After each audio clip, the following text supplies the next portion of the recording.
According to psychologists, the worst feeling a human can ever experience is that of being betrayed, let down by somebody they really trusted to be on their side. Okay? So I want you to picture the following situation. You have just discovered that the wife you love with all your heart, the one you trusted, is having a passionate affair with your best friend. What will you feel?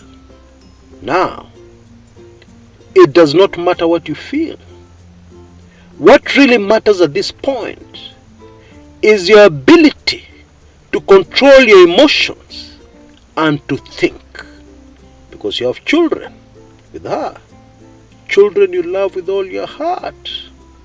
Your emotions can destroy the future of those kids you love so much. Your emotions can even destroy your own future. Because, for example, you can decide to act on your emotions and you do something terrible. But what will help you most, what will help your children most, is if you can overcome your emotions, sit down and think. Let your head rule over your heart. No matter how crushed you are. Now, that is my very strong advice to supporters of Raila Odinga and Azimio. I plead with you that peace is the most important thing here. It is the most important. It is more important than anything else. Because worst case scenario, the candidate who beat your candidate, according to Wafula Chebukati, the returning officer of the presidential race, is not going to be in office for more than 5 short years. Worst case scenario. Now, having said that, let me remind you of the many videos I've done on this channel predicting things about these elections. And if you remember those particular videos, you will know that this is a critical time. Those who pray need to enhance their prayers, because we know a new Kenya is coming. It is on the other side of this bridge that we have to cross. But the problem, the huge problem, is this bridge. I believe we said that on this channel from a long time ago, for the longest time possible. Now, please don't get me wrong. From the bottom of my heart, I would really wish that I had been proved wrong. I really wish that what was going on now, people would have been telling me, Chris, you are wrong. Chris, you're a prophet of doom. You are wrong. I would have been happy in my heart. I would have been so happy. Believe it or not. Because this bridge we have to cross. This bridge. Iko shida. But I choose to stay focused on the land of Canaan, on the other side of the bridge, on the promised land, on a better Kenya. Even as what is unfolding continues to unfold. Oh God Almighty, remember mercy for the nation called Kenya. Now, welcome to my show, where I talk about the events of the last few hours, which has affected Kenyans right across the country, especially because it comes after days of anxiety, days of stress. I have tried my best to break it all down for you in this quick video I've made. More information and more videos, hopefully, will follow later. Right, twende kazi.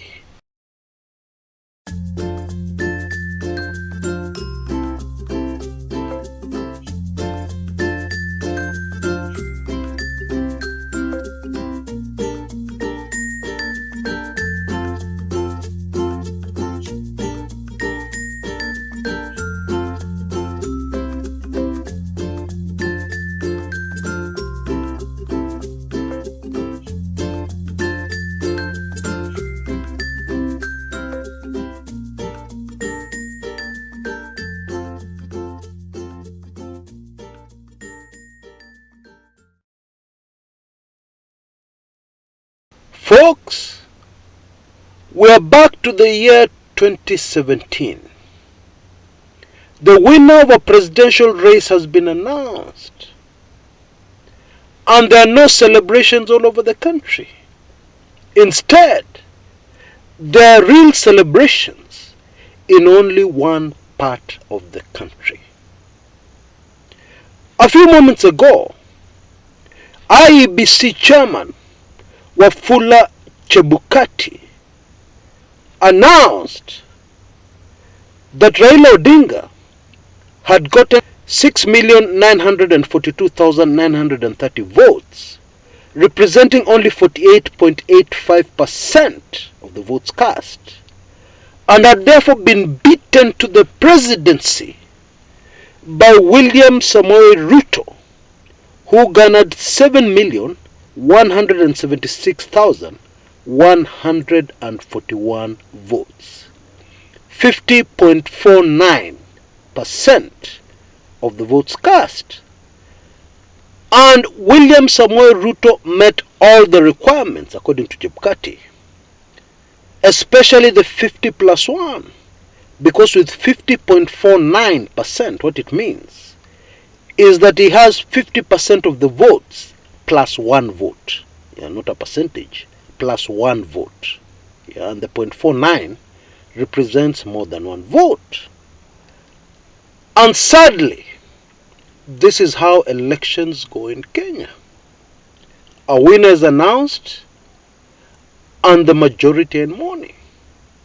The minority are in wild celebrations. That is the way it goes.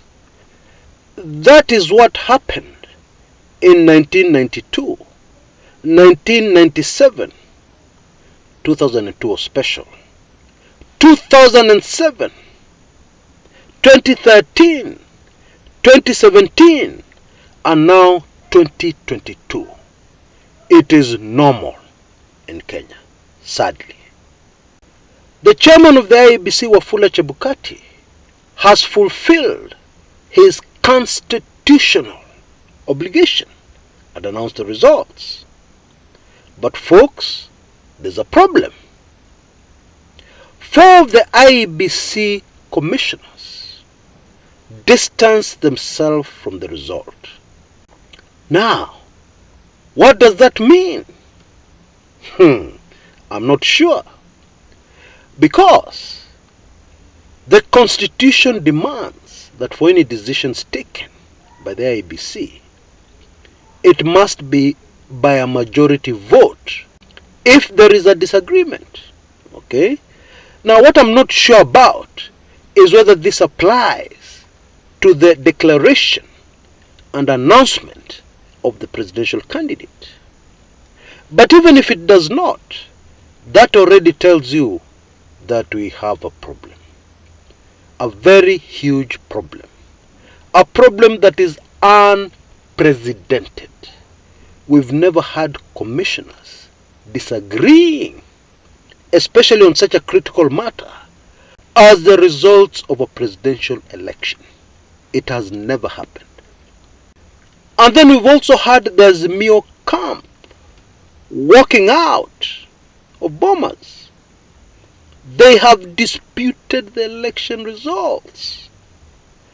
And this is why I started today by telling you we are back to 2017.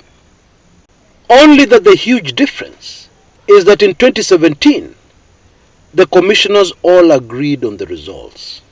Yeah, nobody disputed them.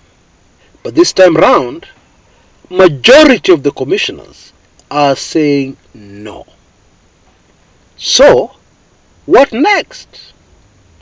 Well, the next phase in this matter can be summarized in one word: evidence. Okay, you're disputing the election. You're disputing the president-elect, Dr. William Samoei Ruto. Where is the evidence? Now, I'm reliably informed that there's too much evidence. We have also seen on social media and in other sources a lot of evidence. I myself, while on the ground, I have seen a lot of evidence. And therefore what we have before us is not good, because it is something called a stalemate. Yeah, at least temporarily. Because the loser or the losing side, according to Chebukati, has not accepted the results. And unfortunately, the losing side, judging from the celebrations immediately after the announcement, the losing side seems to have its supporters in many more parts of the country than the winning side. That is the truth. I predict that in the next few hours and in the next few days, a lot of this evidence will emerge to prove that maybe what Chebukati announced is not the true situation. It is not the correct situation. However, constitutionally, as per now, that is what stands. Dr. William Samoei Ruto, His Excellency, is the president-elect, pending a Supreme Court case, pending other possibilities. What are the possibilities? I've already talked about the commissioners, the majority, who are not with the results. I am not a lawyer, but I also believe that somebody can go to the Supreme Court with a prayer, a request, that is not a petition, that the whole election was a sham and therefore should not even be considered for petition. I believe that is possible. Now, I don't want to say things that I cannot yet prove conclusively. But what I know is that the intelligence boys have been gathering a lot of evidence. And I need to tell you that gathering evidence and presenting it in a court of law are two very different things, especially where our intelligence boys are concerned. Okay? But let us wait and see what happens. Once again, I need to emphasize, this is not the end of the world. I'm addressing Azimio supporters. It is not. It is just an election. Keep your emotions in check. The most important thing you need now is your thinking cap. Put emotions aside. Emotions will cloud your judgment. Emotions will not help you. Emotions will not help Kenyans. Indeed, the person who wins going forward, or the team which wins going forward, will be the team that will be able to outthink the opponents. It's as simple as that. Until next time, this is Kshs. Kumekucha.